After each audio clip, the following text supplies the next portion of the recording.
Hi everybody, let's do some more WeatherWord.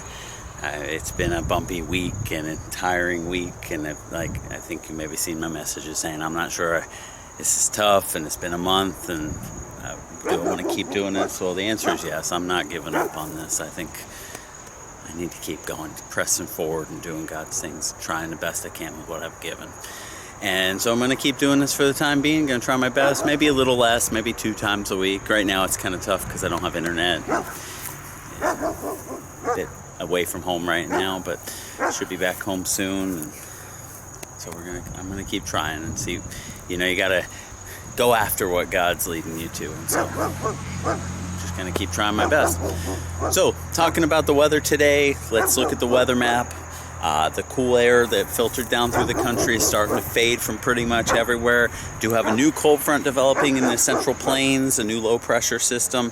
Not going to be as significant as the last one. I think we're going to have to talk, unfortunately, about that theme that we're working towards fall, but it looks like there's going to be just a bit too much, too little progress in terms of the fronts and the low pressures over the next couple weeks. So we may still have to talk about a little more in the way of storms and warmth and stuff like that over parts of the U.S. over the next couple weeks. We're not quite into fall, not as much as maybe I suggested last week. So maybe I was a bit wrong on that. I saw other meteorologists saying even that day, like, I'm not seeing that. It's true, we're still working on fall, but we're getting there. Some places, it's funny, in Fort Myers where I am now, the news was saying we're kind of early on having the cooler air, and I thought that was kind of funny because I think most of the country is not saying that. Anyways, you see the low over the plains with the front coming down. Not a lot else going on, a lot of high pressure. The other key thing, and we'll move towards tonight and continue talking about it, is a big low off the west coast, off the Pacific Northwest, and that's kind of a theme. There's lows kind of circulating and keep on being very deep, very strong lows. It's kind of like the pattern is shifted into the Pacific, and so instead of having these deep lows going through the center of the country, we're now having them stay off the Pacific coast more, and so little less activity in the plains. We're still getting these fronts. You can see that tonight got the low sweeping east, and so we're into Nebraska, into Iowa, trailing a front down into Oklahoma, and so it'll be another breath of cool air. It's not like we're going to be in this altogether unbreakable hot air anymore for pretty much all the country. Maybe Florida, we'll see. Even us, we're supposed to get maybe little hints, little tastes like we've had, but maybe still a couple more weeks of this slightly warmer than average pattern until we really get on into fall, hopefully, as we get into November. We'll see. I mean, that's way down the road.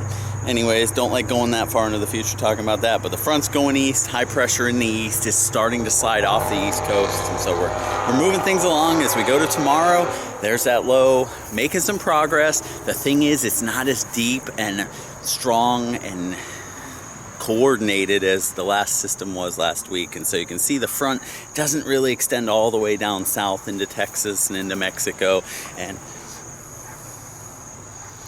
as we go towards Thursday, you can see the front, the low keeps moving, going east, but doesn't have the oomph behind it to really drag the front through the southeast. The high pressure holding on enough. And so the front becoming stationary across the plains. I'd seen some people already asking about severe weather across the plains this week, late this week. I know there's like a marginal risk for hail or something like that. We got a few marginal risks from SPC. Honestly, I don't see a lot. The moisture isn't totally there yet. And there's also not a lot of deep systems. We've got this low kind of progressing away from the whole pattern. And so I wouldn't expect anything too significant in terms of severe weather this week. We'll see, but it doesn't look like it to me. Now there's the next low working its way in off the Pacific Northwest, a decent cold front, and this will be another one that moves quite a ways into the country and is active, maybe with kind of fits and starts, moves down into the southeast by next week, but really not just a progressive system that just sweeps across the whole country just yet. So as we go to Friday, that first system kind of becoming mature and finishing its journey, low wrapping up now north of Maine, front pushing off the east coast for the northeast, another cool shot, Great Lakes, reasonable for this time of year, maybe a little warm still, but not too far off, not stuck in the deep warm air all the time. And then the stationary front dragging through the plains. You just see a low developing there in the, up kind of around the Four Corners or a little east of there into New Mexico. It's kind of isolated from the larger pattern, so I wouldn't expect too much from that. And then you see that next system looking decent to start with. It's not looking to me like it's going to be quite the cold air blast that a lot of people are looking for, but it's still progressing. Still not seeing a lot in the tropics. I know I'd heard from someone it's looking towards even being like a record length of not having anything. In fact, I saw from someone else yesterday, we don't even have one invest, one area we're watching in the Atlantic or the Pacific or the Indian Ocean. It's really quiet again, and it's been a really quiet year except for the count of tropical storms in the Atlantic. We have one major hurricane that really impacted people. We have one storm out in the Atlantic that stayed around forever but didn't really impact people. And then we had a couple flood events, wind events up in the Northeast, but most of the country been pretty reasonable. Most of the Caribbean been pretty reasonable. Mexico, really not been a widespread bad hurricane year down here, despite the fact we're on our last letter of the alphabet. And that's even more so true in the West Pacific and even somewhat the East Pacific. Not too crazy. We're about normal in the East Pacific, I believe, maybe slightly above normal, but nothing out like extraordinary, like wow, what in the world. And particularly now this month, it's been so quiet. And I think part of that in the Atlantic is we haven't had much in the way of fronts. Doesn't look like this front is festering much. A lot of shear, a lot of limitations on that. And so not seeing anything like that, not seeing any severe weather now. It's true. The moisture, it looks like this next system won't make huge progress into the south. And so we're going to start to see that moisture come back into the southern U.S. It's going to start to feel like August, September again for some people for a little while. And I know that's not what you want to hear. It's not what anybody really wants to hear, probably, unless you like the warm weather. But maybe get one more chance of severe storms or two more late October into early November. Hopefully then we can start to shift to patterns. Too far down the road to really have an idea, but could be worse. Beautiful night here in Lehigh Acres. Beautiful trip from Michigan, real special trip. So God's still working, whatever the weather is, and whatever you bring, Lord, I want to rejoice in it and be glad. Reading the Word, I opened to the weirdest, just to a weird place. I looked for some other places, and I ended up in 1 Kings 7. And it's not so much that there's like, this is the key message in 1 Kings 7, but I want to encourage you to look at the Old Testament. I hope you get a chance at some point to read the whole Word. There's a lot to it, and the Old Testament can be kind of boring, or it was to me. It was a struggle to me at times because of some of the themes God puts in the Old Testament. But reading 1 Kings 7, and there's not like, I don't see a lot of like, wow, look at this deep thing. I'll point something out in a minute, but it wasn't like every verse was just dripping with meaning. It was like a lot of Old Testament books before. I'm not talking about the prophecies, but about the I forget what they're called, but the books after the Pentateuch, after the first 5 books of the Bible. Then even in those, it goes on about a lot of details, and that's what I wanted to say. God points. There's some things in the Old Testament that there's some themes that I think show the character of God, and I think that's a lot of what the Old Testament is supposed to show: who God is, what God cares about, who God is as a person, who the living God is, what matters. And the themes in these books, I was saying it can be kind of boring because it's lists of names, and it's lists of numbers, and it's lists of rules, and it just kind of goes on, and it's like, man, what is the point of all this? But there's some messages here from God. God is for one, he's a precise God, and he's being attacked by giant mosquitoes. He's a detail-oriented God. And I see that through. If you read the Old Testament for a few chapters and read those books and try to read them, it's the inspired living Word of God. And there are more messages in them. And we'll miss some of those things amongst all the the numbers. And that's maybe where God is looking for us, to see through the small things to the bigger things. But even amongst the whole book, God, 1 Kings 7, it's King Solomon, and it's actually about him building his own house. But in 1 Kings 6, he first builds the house of the Lord, and I wasn't sure, but I looked back, and God gives him the directions for the house of the Lord. And I don't know if I don't think it explicitly says God tells him how to build his own house. Notice he builds the house of the Lord first, then he builds his own house. But it says he spent 13 years finishing his own house. So it's a long process. There's a meticulousness, a patience. 13 years is such a long time, and maybe that's to say something in our own life. Maybe it's talking to me. I'm thinking right now, you got to keep going. You don't give up, because if you left the house half finished, it's not done. So you can't live in it until it's basically done and ready for you to live in it. If you stop halfway, you've left it all behind. You've left it undone. But I see such meticulousness, and another thing, I see such beauty, ornateness. God loves beautiful things. In 1 Kings 7, I'll read a few verses, just random ones. He builds the house of the forest of Lebanon, and the length was 100 cubits. That's a big house, cubits length from your elbow to your wrist. And the breadth was 50 cubits, and the height 30 cubits, so it's a real tall house, because it's almost as tall as it is wide. And it's a real wide house. And it was built among 4 rows of cedar pillars with 4 cedar beams upon the pillars. Excuse Hi. The cedars of Lebanon are specifically emphasized for their strength. They're the best of the best, and that's the theme throughout this. You go through it, and they're made of these special ingredients, and there's brass, and there's gold, and there's silver, and he would get the special things. In fact, I'll jump forward rather than going through all the different things and just reading for a week. And it talks about all the details, the costly stones, and the porch, and the throne, and the porch pillars, and there's all these, the court around it, the great court, and the foundation. So there's all these different parts and instructions, but the theme is beauty. The theme is precision. The theme is grandness. There's a lot of themes that speak to the character of God, because he did give the directions to Solomon in the previous chapter of how to build his house, and his house was this grand place. And if you go back to the Ark of the Covenant or the temple, it was always these beautiful precision.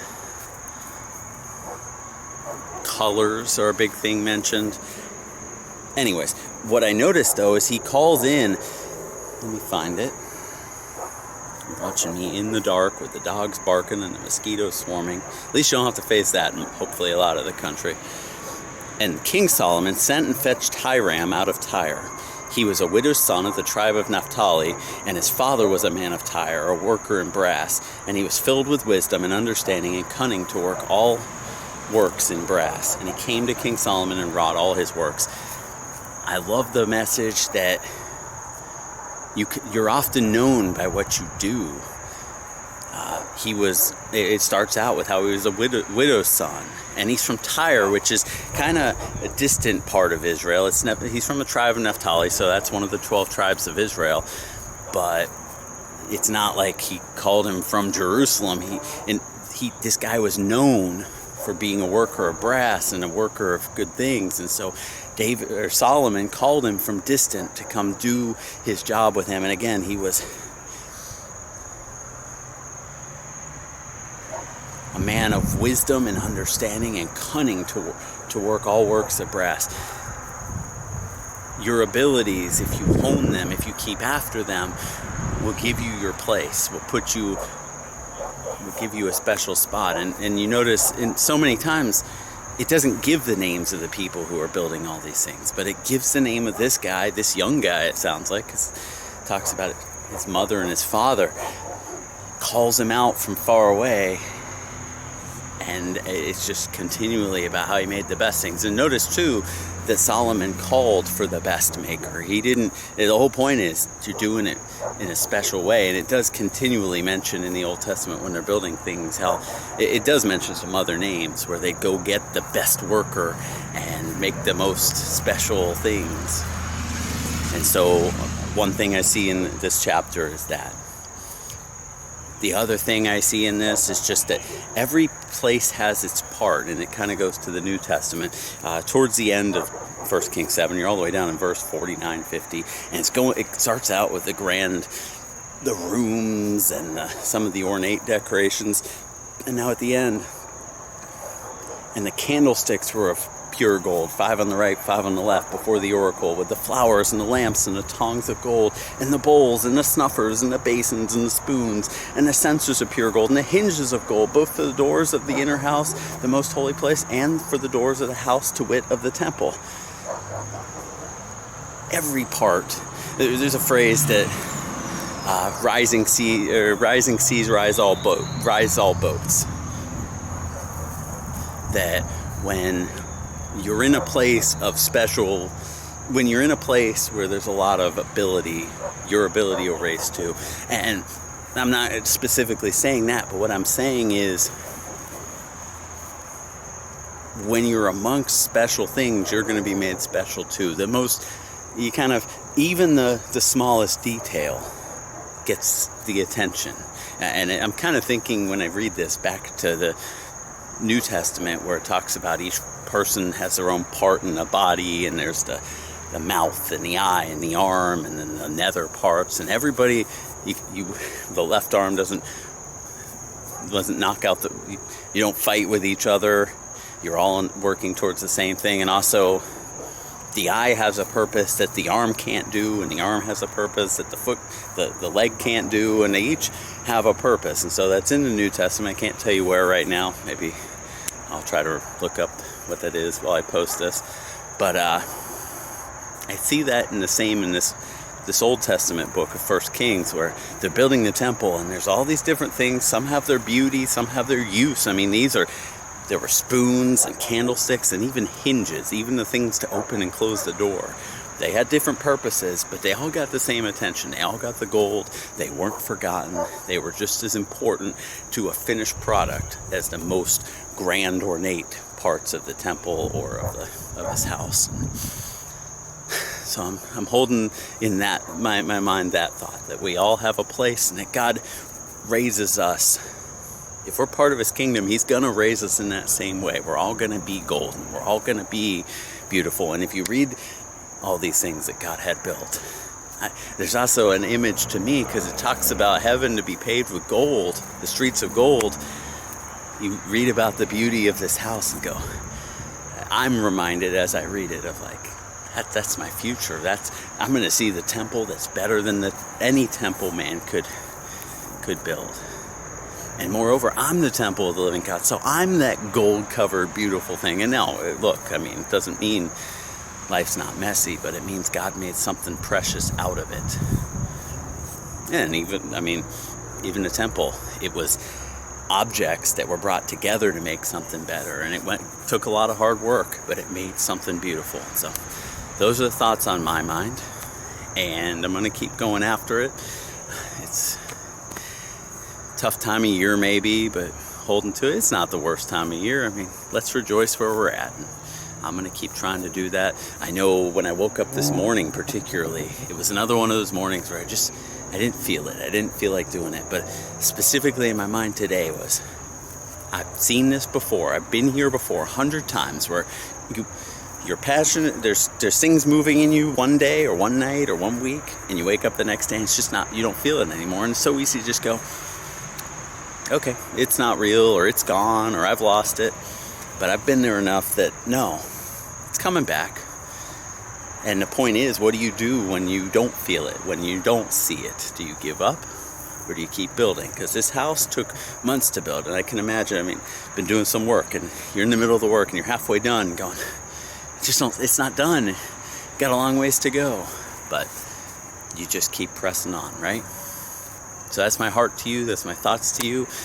Don't know what the days ahead hold, but we're just going to keep at it one day at a time. And hope you guys are doing well. Live it out. Be doers and not just hearers.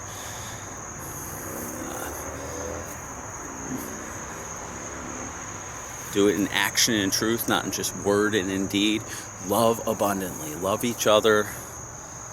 Look for the things that are lovely in your life, in God, in the good things in life, the positive things. It may seem boring, but those are the things that make life. The being good to each other, and the times together,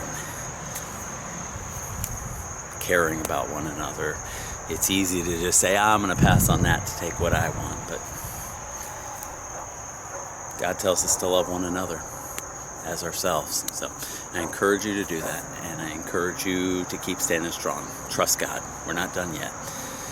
And I think as the night ends, just take a look at the moon for a few minutes with me if you want to, and we'll just sign off.